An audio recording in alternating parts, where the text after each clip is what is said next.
अंतर्राष्ट्रीय हिंदू महासंघ भारत का एक प्रतिनिधिमंडल राष्ट्रीय संयोजक प्रदेश अध्यक्ष सुमित कटिहार के नेतृत्व में जिला मुख्यालय आगरा पर प्रदर्शन कर 12 सूत्रीय मांगों को लेकर प्रधानमंत्री नई दिल्ली भारत सरकार के नाम एसीएम द्वितीय को ज्ञापन सौंपा।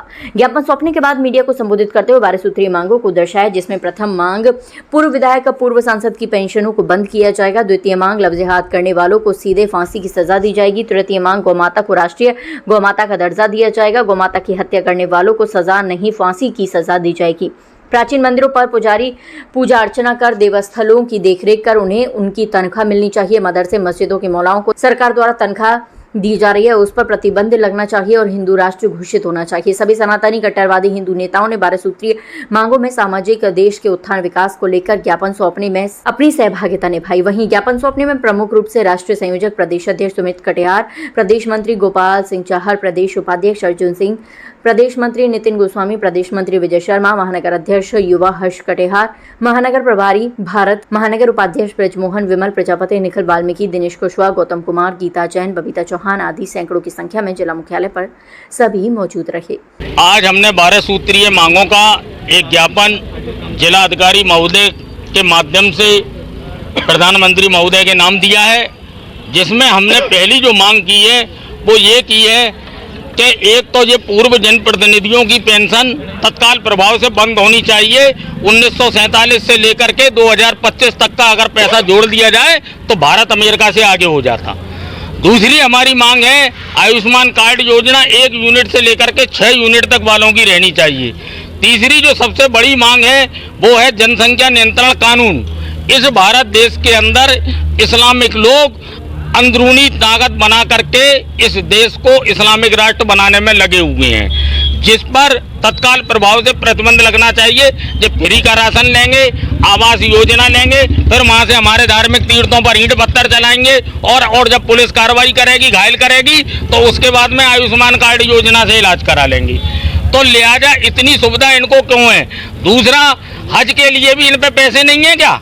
ये अपने पैसे से हज भी नहीं जा सकते हैं, जबकि भारत अगर धर्मनिरपेक्ष राष्ट्र है तो फिर सभी धर्मों के लोगों के तीर्थों के लिए सरकार के द्वारा अनुदान नहीं है, लेकिन खाली इन्हीं के लिए है। इतनी फैसिलिटी मिलने के बाद भी ये भारत के खिलाफ ही हमेशा इनकी गतिविधियां पाई गई हैं।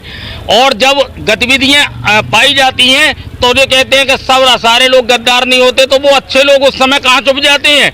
जितने भी आतंकवादी पकड़े गए देश के अंदर, बाहर से जो आए वो तो चलो मुसलमान हो सकते हैं, मुस्लिम हो सकते हैं, लेकिन देश के भी पकड़े गए ना।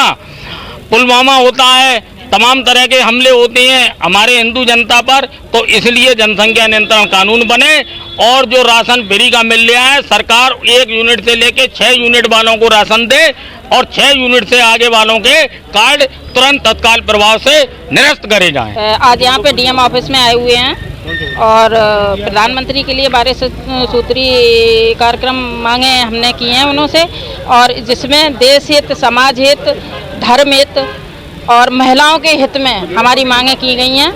और आशा है कि प्रधानमंत्री तक हमारी बात पहुंचाई जाए और गंभीरता से इस विषय पर विचार किया जाए।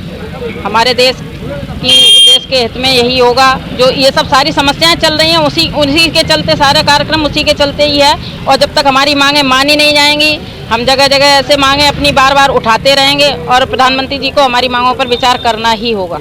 आज अंतर्राष्ट्रीय हिंदू महासंघ भारत ने 12 सूत्रीय मांगों का ज्ञापन दिया प्रधानमंत्री जी के नाम, जिसमें कई सारी मांगें समाज संबंधित है, समाज हित में है, हिंदुत्व से संबंधित है। जिसमें मुख्य मांग है कि अभी जो लफ्ज़-ए-हाथ का मामला चल रहा है भारत के अंदर, अभी आपने देखा होगा आगरा में भी एक मुद्दा आया है जिसमें पूरी एक रैकेट पकड़ा गया है। तो हम यही मांग करते हैं सरकार से कि कठोर कानून बनाया जाए, जिससे हमारी हिंदू बहनों की सुरक्षा हो जाए और भारत को हिंदू राष्ट्र बनाया, जिससे कि ये सारी चीज़ें जो आ रही हैं ये कभी नहीं आएंगी संकट में।